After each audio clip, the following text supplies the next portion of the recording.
It is a big, noisy universe of stocks out there. Welcome to Goodbye or Goodbye. Our goal, to help cut through that noise and navigate the best moves for your portfolio.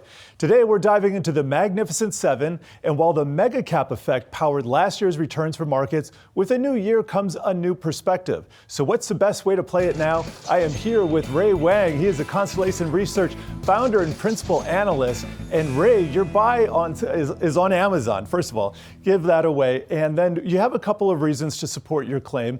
What is your bullish case here?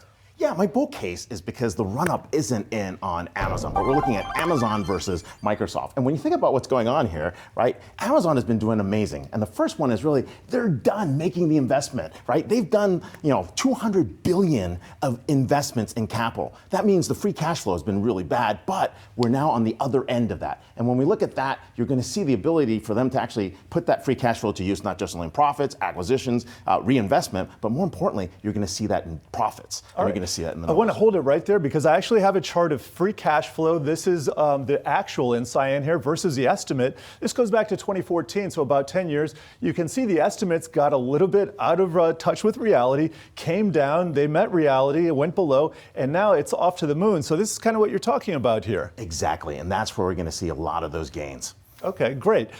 We also have as another potential risk here, another potential bullish risk, most diversified streams of digital monetization. So they're finally going down that path, monetizing more in different ways. Can you tell us how?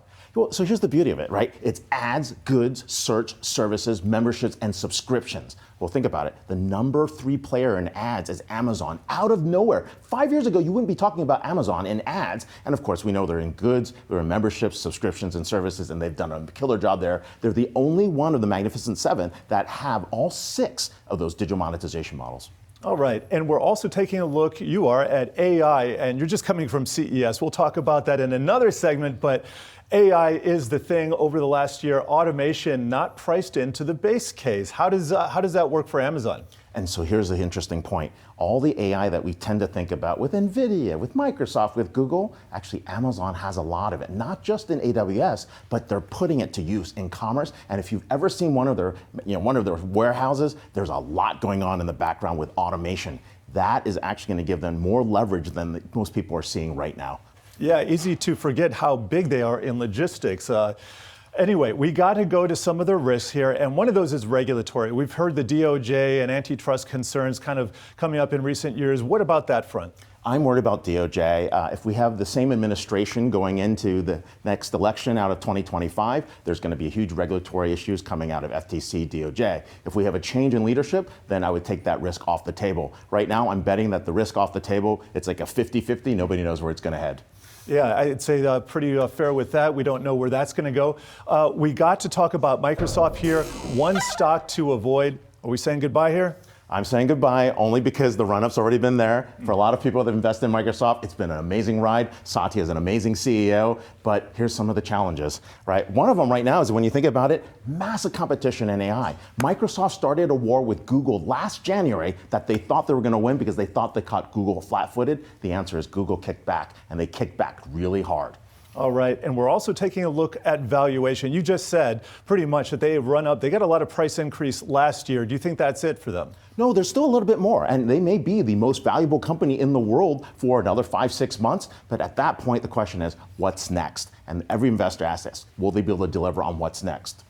All right, and then quality complaints. Where is that coming from? If you've been on a Teams call recently, you know how shoddy that is. If you're asking for more capacity in the Western region, customers are not getting compute capacity. They've done such a good job selling, now they've got to actually focus on delivery. All right, now how do we turn this into the bull case? It looks like monetization is part of the deal with respect to AI. ChatGPT, OpenAI, all those capabilities, that's where Microsoft is winning. Co-pilots, applications, ability to do it in Office. Every person that codes is using it, especially when you're looking at GitHub. They're getting the benefits of that and that speed, and that's the bull case. All right, so you're telling us here you want to buy Amazon as AI and automation not yet priced into the base case for the stock, and then more free cash flows is on the horizon. And on the other side, you're saying avoid Microsoft amid steep AI competition and the run-up in valuation already played out on the AI monetization front. Ray, Wang, thank you. Stick around. We're going to be hitting more on some of these tech themes and rivalries on the other side of the break, but that's going to do it for the latest installment of Goodbye or Goodbye. Look out for new episodes 3 times a week at 3:30 p.m. Eastern.